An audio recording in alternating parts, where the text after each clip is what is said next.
Hello dear students, welcome to BPSC online classes. How are you all? I hope you all are very well. मैं मानस 12th class की sociology समाजशास्त्र के भाग second के chapter 3 का lecture 4 लेकर आया हूँ। चूँकि लेक्चर 4 से आज का टॉपिक हमारा भारतीय लोकतंत्र की कहानियाँ में संविधान सभा का वाद विवाद, एक इतिहास। संविधान सभा के बारे में इसके पहले भी हम चर्चा कर चुके थे कि संविधान सभा का निर्माण कैसे हुआ और किस लिए हुआ था। तो संविधान सभा के वाद विवाद, एक इतिहास के बारे में चर्चा करेंगे। जैसे भारत महान संविधान का कोई एकाएक मसौदा नहीं। जो भारत के संविधान का निर्माण किया गया है, ये कोई एकाएक मसौदा नहीं है, एकाएक तैयार किया गया कोई मसौदा नहीं है। इसे तैयार करने में, भारतीय संविधान को तैयार करने में 2 साल 11 माह 18 दिन लगे। और इसमें जो सदस्यों की भूमिका रही वो प्रारंभ में 389 थी, लेकिन बाद में जब द्यू राज्य का विभाजन हो गया तो 289 सदस्य इस संविधान सभा में बचे थे। तो संविधान सभा का जो निर्माण हुआ था और कोई एकाएक निर्माण नहीं हुआ था। इसकी मांग, संविधान सभा की मांग मोतीलाल नेहरू के द्वारा 1928 से प्रारंभ हो गई थी कि भारत के लिए एक संविधान होना चाहिए। भारत के लिए एक संविधान होना चाहिए जिसमें कि महात्मा गांधी ने कहा कि संविधान ऐसा होना चाहिए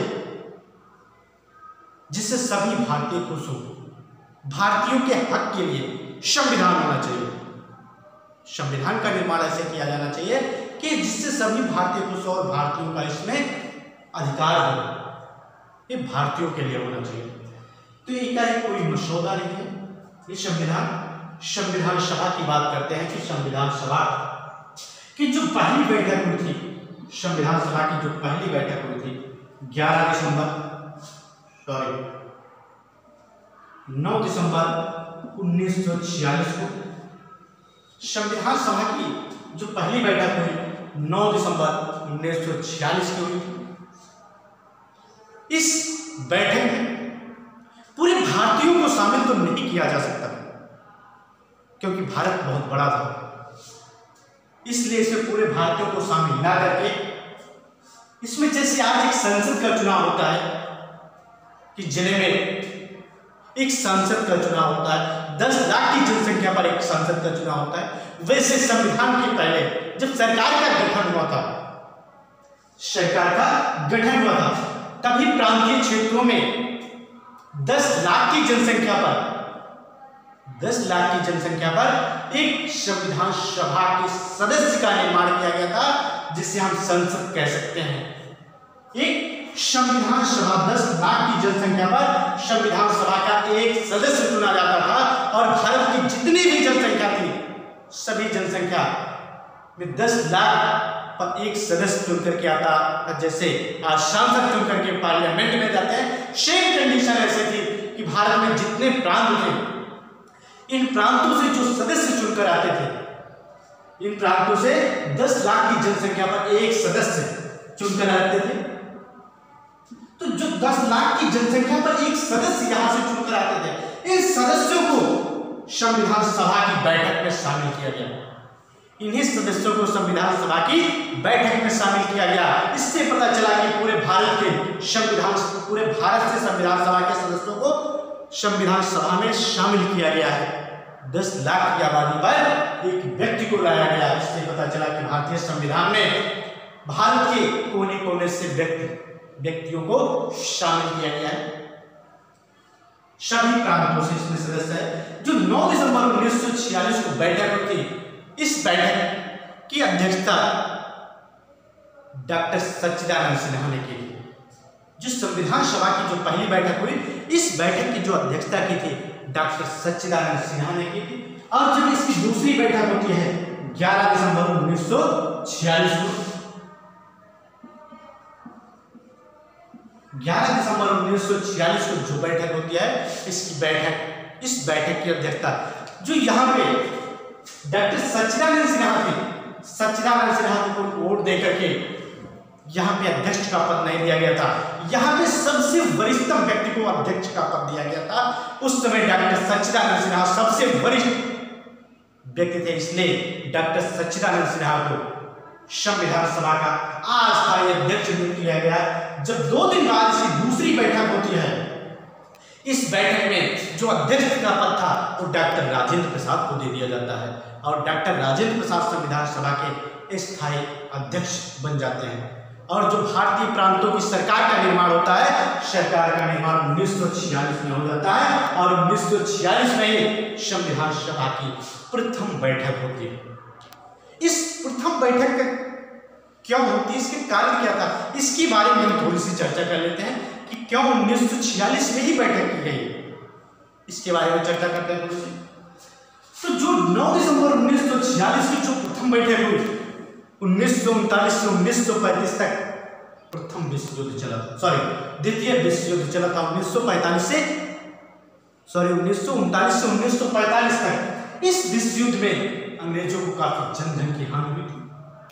इस जनधन की हानि होने से अंग्रेज भारत को छोड़ने के लिए मजबूर हो गए। तो अंग्रेजों ने भारत से कहा, आप अपने संविधान का निर्माण करिए, अपनी सरकार का गठन कीजिए, मैं आपके भारत को स्वतंत्र कर दूंगा, बट एक हमारी शर्त आपको माननी पड़ेगी। अंग्रेजों की कुछ शर्तें थी, भारत को आजाद करने के लिए अंग्रेजों के द्वारा कुछ शर्तें रखी गई थी। उस शर्तों को भारतीयों ने मान लिया। अंग्रेजों ने कहा, अगर आप मेरी शर्त को मान लेते हो, मैं आपके भारत को आजाद कर दूंगा।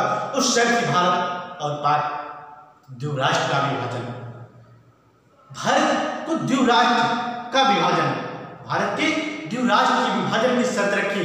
इस शर्त को भारतीयों ने मानने के लिए तैयार, इस शर्त को भारतीय मानने के लिए तैयार हो गए। जब मानने के लिए तैयार हो गए भारतीय, तब अंग्रेजों ने कहा, फिर आप अपने संविधान का निर्माण कीजिए, आप अपने लिए, अपने भारतीयों के लिए एक संविधान बनाइए। आपका भारत 1948 में आजाद हो जाएगा। जो उन्होंने डेट दी थी आजाद के लिए, जो हमारा इतिहास कहता है कि मैं आपके भारत को 1948 में आजाद कर दूंगा, लेकिन इंग्लैंड में ऐसी आपदा आ चुकी थी कि इंग्लैंड पूरी तरह से बर्बाद हो चुका था, तहस नहस हो चुका था। इसलिए अंग्रेजों को जल्द से जल्द भारत छोड़ने के लिए विवश होना पड़ा, मजबूर होना पड़ा। तब अंग्रेजों ने 1947 में डिसीजन लिया कि मैं आपके भारत को 1947 में आजाद करता हूं, आप अपना स्वतंत्रता दिवस मनाइए और भारत और भारत के द्विराष्ट्र का विभाजन कर दीजिए। तब अंग्रेजों ने 14 अगस्त 1947 को भारत और पाक का विभाजन करके 2 राष्ट्रों का विभाजन हो जाता है और 15 अगस्त 1947 को भारत अपना स्वतंत्रता दिवस मनाता है, भारत भी आजाद हो जाता है। इसलिए जब 1947 को आजाद होता, जब अंग्रेजों ने आश्वासन दे दिया कि आप अपने संविधान का निर्माण कीजिए, मैं आपके भारत को स्वतंत्र कर दूंगा, तब भारतीयों के द्वारा एक बैठक की गई। उस बैठक में भारत के सभी प्रांतों के व्यक्तियों को बुलाया गया।